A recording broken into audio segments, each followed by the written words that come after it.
lagi mikirin konsep presentasi bahasa Indonesia nih. Assalamualaikum warahmatullahi wabarakatuh. Shalom, Om Swastiastu, Namo Buddhaya, Salam Kebajikan, Rahayu. Yang kami hormati Ibu Penny Puspitasari, SPD MPD, selaku dosen pengampu mata kuliah Bahasa Indonesia pada kelas 1B AKM, jurusan Akuntansi Politeknik Negeri Malang. Baik, tak kenal maka tak sayang, mari kita perkenalan terlebih dahulu.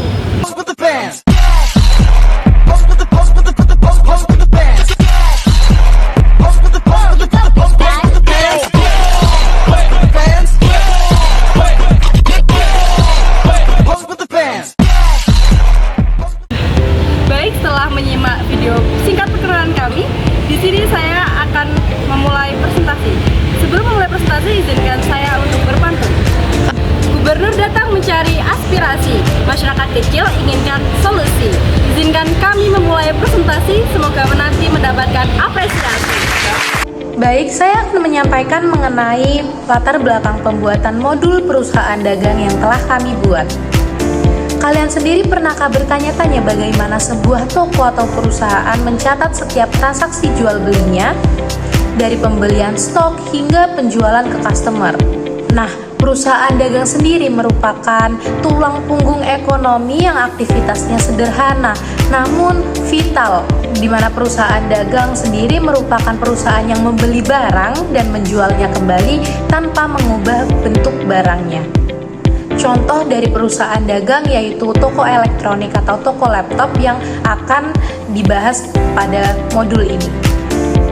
Tetapi di balik kesederhanaannya ini tersembunyi kompleksitas pencatatan keuangan yang membutuhkan sistem yang terstruktur, di mana setiap rupiah yang masuk dan keluar harus tercatat dengan akurat agar tidak terjadi kesalahan penulisan.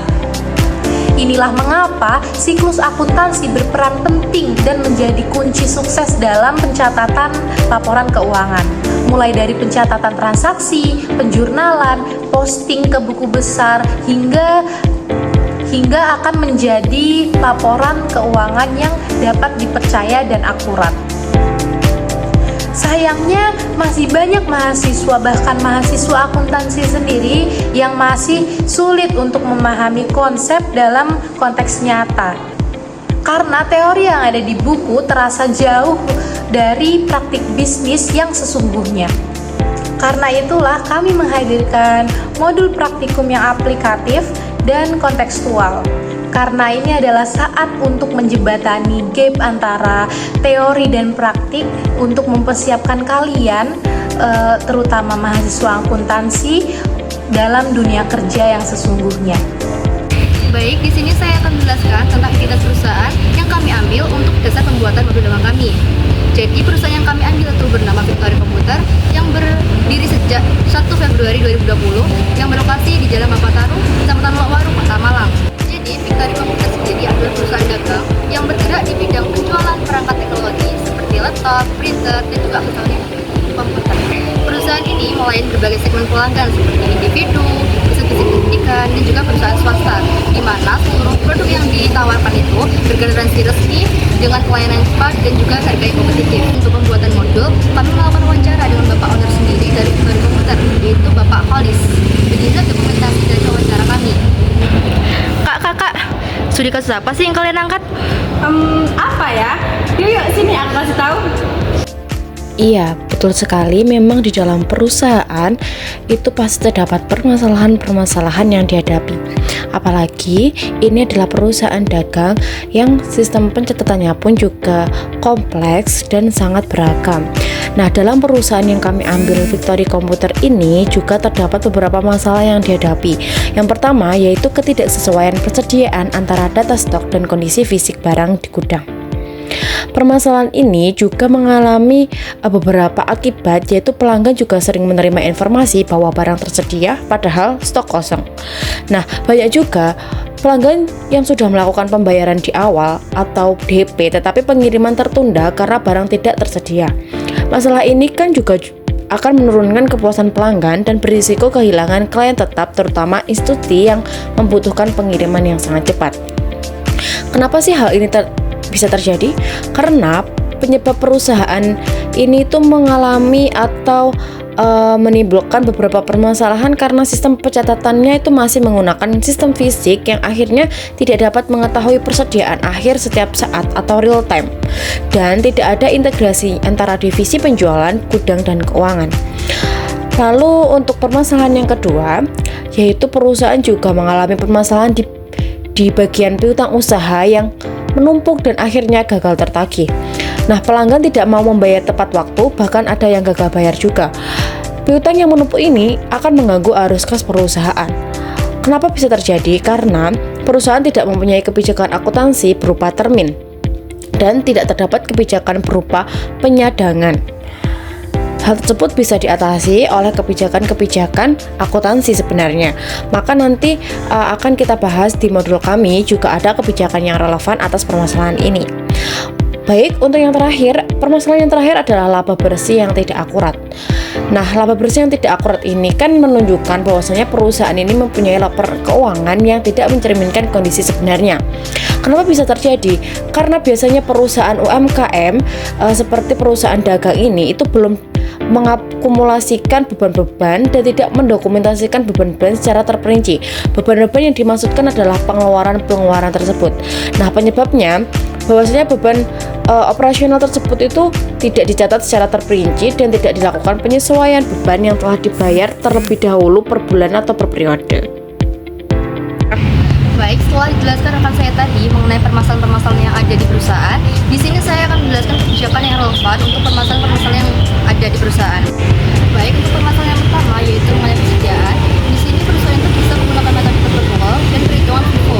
Itu memudahkan pihak gudang untuk mengetahui persediaan secara real time dan untuk mengambil keputusan untuk pembelian selanjutnya.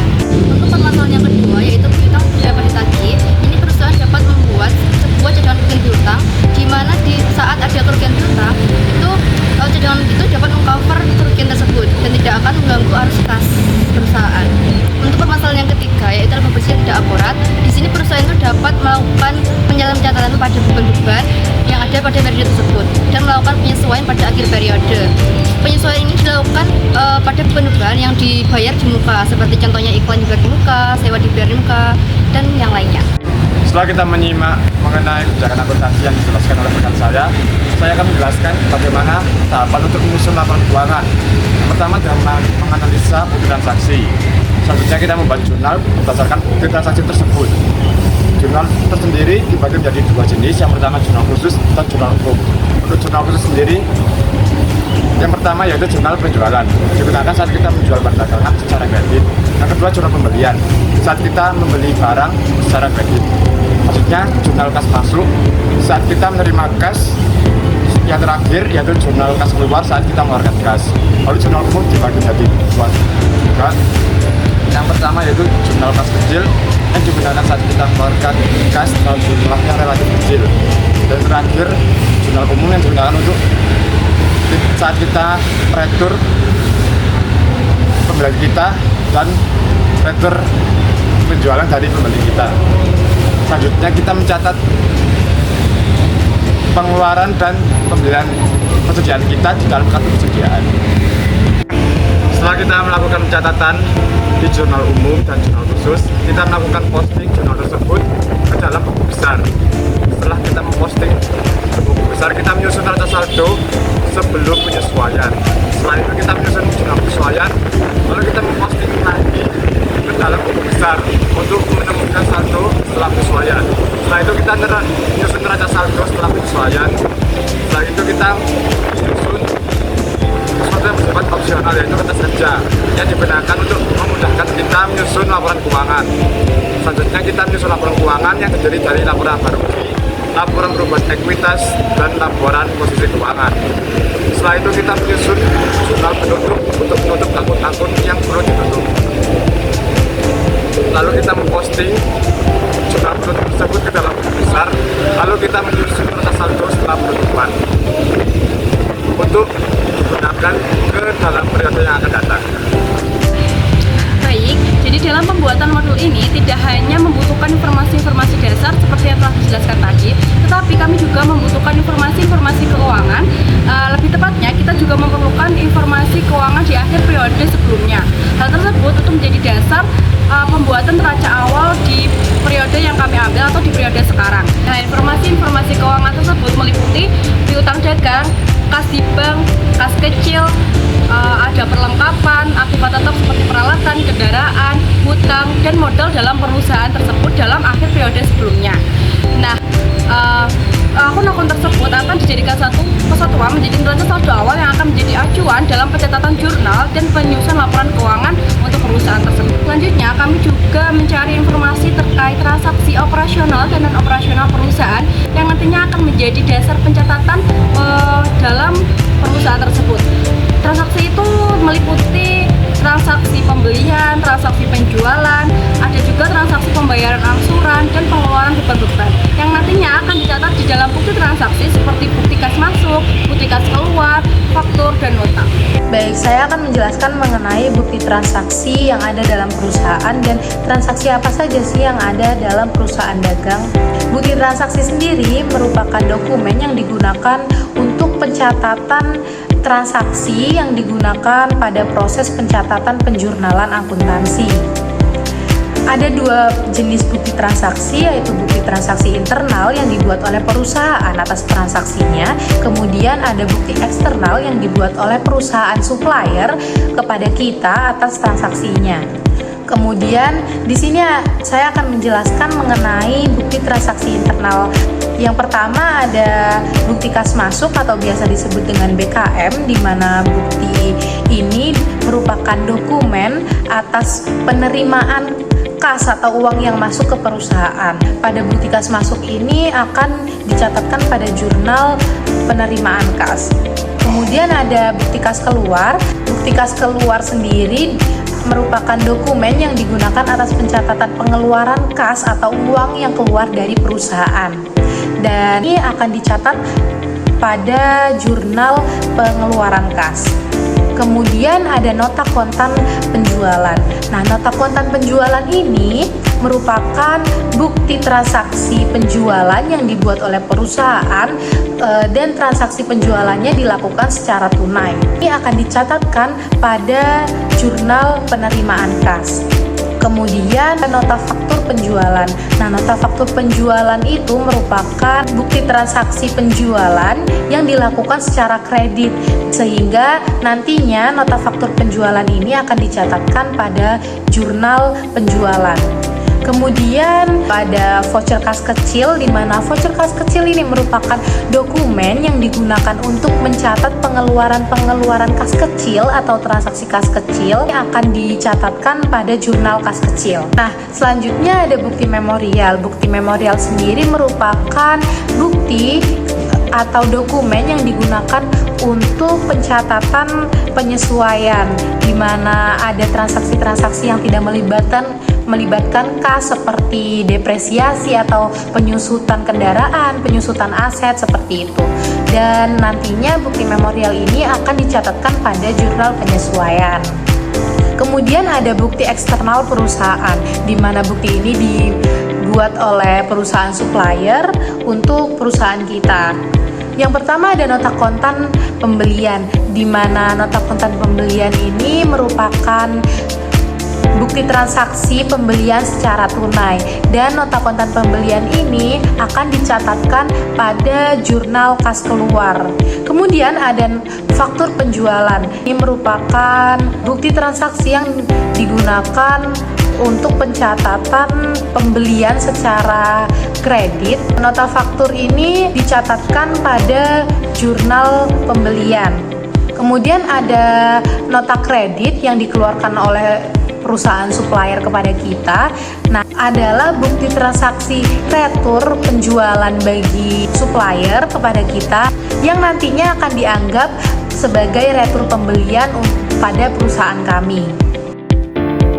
Jadi setelah dilakukan pencatatan, analisis dari bukti transaksi tersebut ke dalam jurnal-jurnal, maka akan menghasilkan laporan keuangan, yaitu laporan perugi, laporan perubahan ekuitas, laporan posisi keuangan, dan laporan arus kas. Jadi kesimpulan yang kita ambil dari pembuatan modul ini yaitu bahwa siklus akuntansi merupakan proses penting yang meliputi pencatatan, penjurnalan, posting, penyesuaian, dan penyusunan laporan keuangan yang sistematis.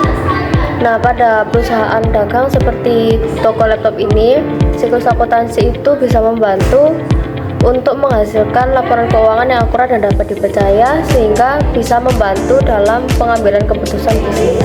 Disarankan untuk modul praktik akuntansi yang dibuat aplikatif dan kontekstual ini dapat terus dikembangkan dan digunakan dalam proses pembelajaran.